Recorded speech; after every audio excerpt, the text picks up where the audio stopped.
pamilya amo ihatod kaninyo mga sugilanon nga among gibantayan gikan sa lain-lain nga riyon. Ako si Annie Perez ug kini ang TV Patrol Regional.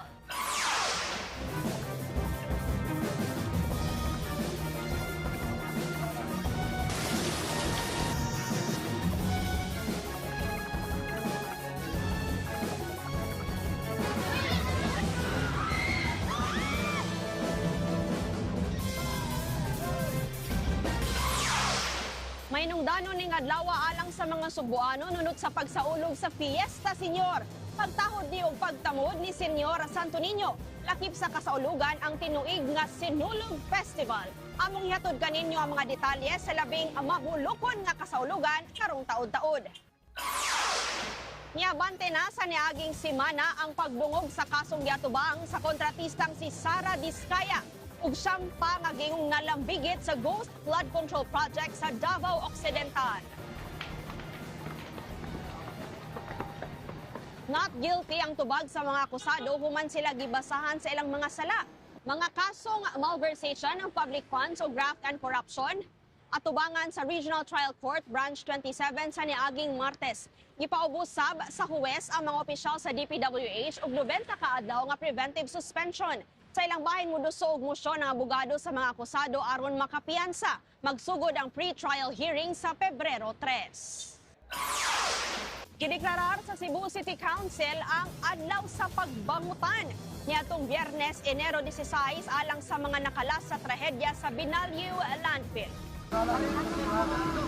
Unang gideklarar ang state of calamity sa Dakbayan aron makapagawas og 30 milyones pesos nga pondo gikan sa Quick Response Fund alang ni sa garbage disposal services. Nakigsabot ang Dakbayan sa Subo sa mga lungsod sa Consolacion ug Minglanilla nga tugutan silang makalabay sa ilang tagsa-tagsa nga landfill sa kasamtangan. Nisakasab ang gidaghanon sa mga nakala sa insidente, samtang padayon sa pagpangita sa uban pang nangawala.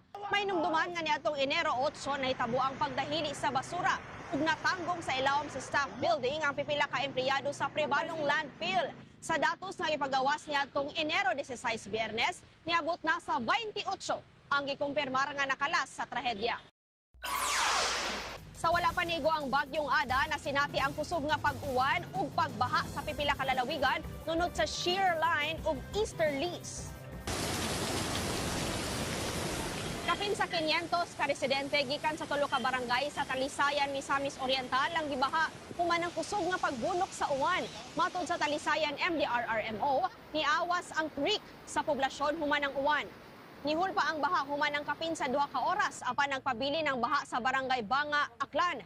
Naglisod sa paglabang ang mga motorista sa daan paingon sa Kalibo nunot ini. Natanggong og 3 hangtod sa 5 ka oras ang mga motorista sa barangay Libas tungod gihapon sa baha.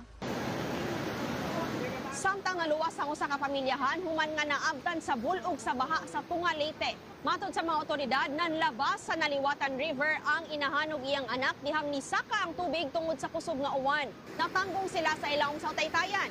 Hinungdan nga ni gamit og habog nga hagdanan ang mga taga Bureau of Fire Protection aron luwason sila. Sa Palanan, Isabela, tibuok gabi ang uwan. Hinungdan nga ni awas sab ang laing sapa ug gibaha ang mga daan sa sitio Ditubong, Barangay Kulasi, niadtong Miyerkules. Daw dinhi pa makabot ang hustisya sa 8 anyos nga tinunan nga linuog nga gipatay sa San Pablo City, Laguna sa niaging Biyernes. Nakaplagan ang iyang patayng lawas nga dunay daghang samad dinunggaban sa lain-laing bahin. Nakitaan sab ni sa sudlunon nga bahin sa Barangay Santiago 2. Gusto ko sabihin ko yan? Gibuhian sa otoridad ang sospek sa krimen niadtong Lunes pipila ka oras human siya nadakpan.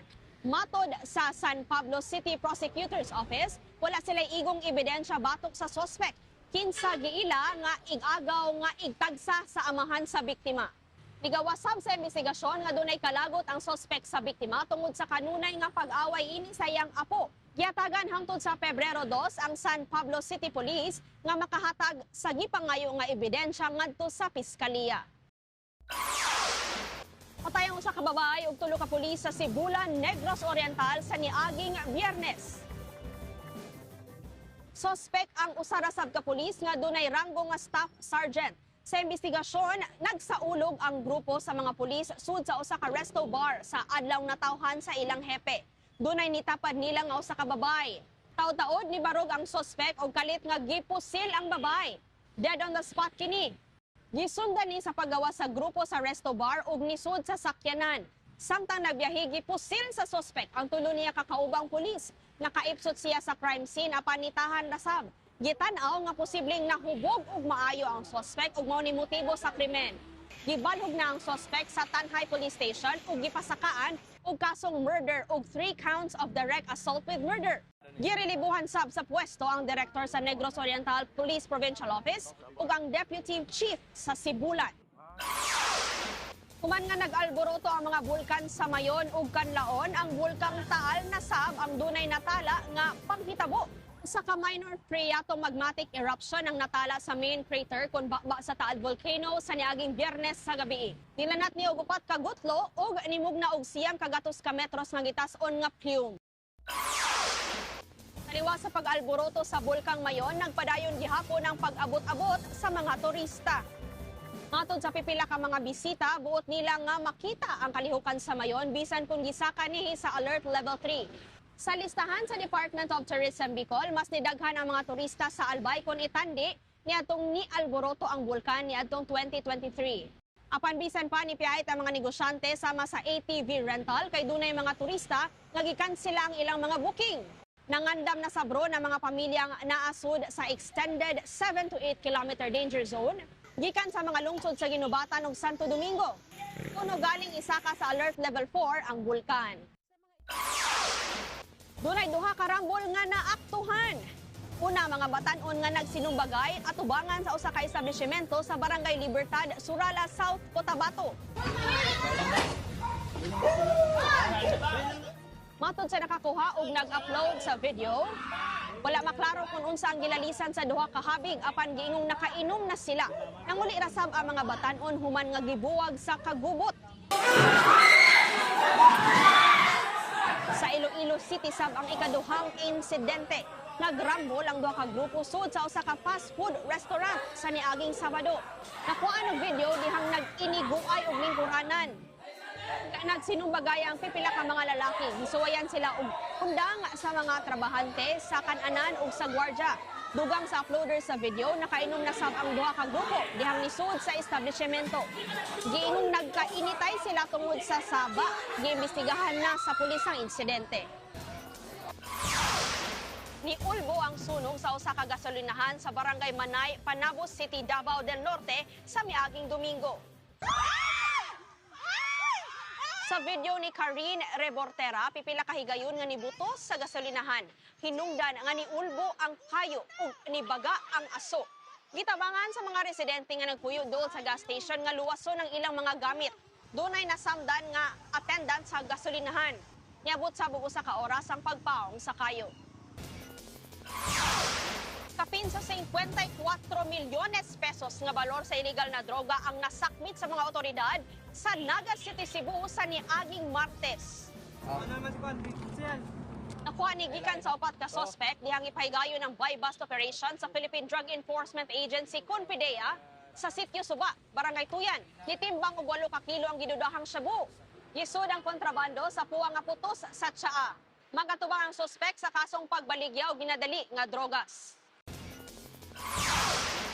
Napuno og mabulukon nga costume ang pipila ka dapit sa Bobo, Northern Samar alang sa tinuig nga Agta Festival sa niaging semana. Gidagsa sa mga mananaw ang parada sa lain-laing grupo nga nisalmot sa kasaulugan. Gipakita sa Agta Festival ang may nindot nga tradisyon sa lungsod ug ilang debosyon sa Senyor Santo Niño. Pagisab ni nila sa pagpasalamat sa mga gasa nga ilang nadawat sa niaging tuig. Mga dagko ug gagmay nga bangka sa mga taga-Bohol ang nipakita silang debosyon ug pugot nga pagtuo sa Senyor Santo Niño sa niaging Miyerkules. Kapin sa 40 ka bangka ang nisalmot sa fluvial procession. Gilibot nila ang isla sa San Carlos P. Garcia nga gitawag sab nga Isla de Pitogo. Matod sa Tourism Office sa lungsod, lakip ni sa ilang kasaulugan ug pagpasalamat hilabi na sa mga mananagat ngadto sa senyor alang sa mga gasa ug mga isdang ilang makuha. Viva Pit Senyor mga kapatid! kapamilya. Karong adlaw sa gisaulog ang ika-461 nga Fiesta Senior kun kapistahan ni Senyor Santo Niño dinhi sa Subo mismo ang sentro niini. Sa wapang adlaw mismo sa pista, gipahigayon ang traslasyon sa Balaang Bata gikan sa Basilica Menore del Santo Niño paingon sa Mandawi City niadtong Huwebes. Nagpabili ng imahen ug usa ka gabi sa National Shrine of St. Joseph ug gibalhin sa sunod nga adlaw ngadto sa Nuestra Señora de Regla National Shrine sa Dakbayan sa Lapu-Lapu Biyernes sa buntag. Gahapon Sabado, gisakay ang imahen sa galyon alang sa fluvial procession sa Mactan Channel. Kapin sa 300 kasakayan ug barko ang nisalmot nga ihatod ang Balaang Bata balik sa Basilika. Sabado sa hapon, gipahigayon sab ang Solemn Foot Procession. Diin libuan kadiboto ang nisalmot sa kapin 3 ka kilometrong ruta. Lakip sab sa kasaulugan ang tinuig nga Sinulog Festival. At ang iyang detalye bahin sa Sinulog Festival 2026 karong taod-taod sa TV Patrol Weekend. Ug mao na mga labing importante nga panghitabo nga atong gitutukan gikan sa lain-laing reyon sa Pilipinas. Ayaw mo pauwahin sa mga balita, magpabiling na sayod, mag-like, share, comment ug subscribe sa mga YouTube channel ug sa social media account sa ABS-CBN News. I-scan sa aming QR code alang sa among YouTube playlist. Taliwa sa mga hagit ato'y paambit ang gugma, paglaom ug kalipay ngadto sa usag-usa. Ako si Annie Perez, daghang salamat ug padayon ta ka pamilya.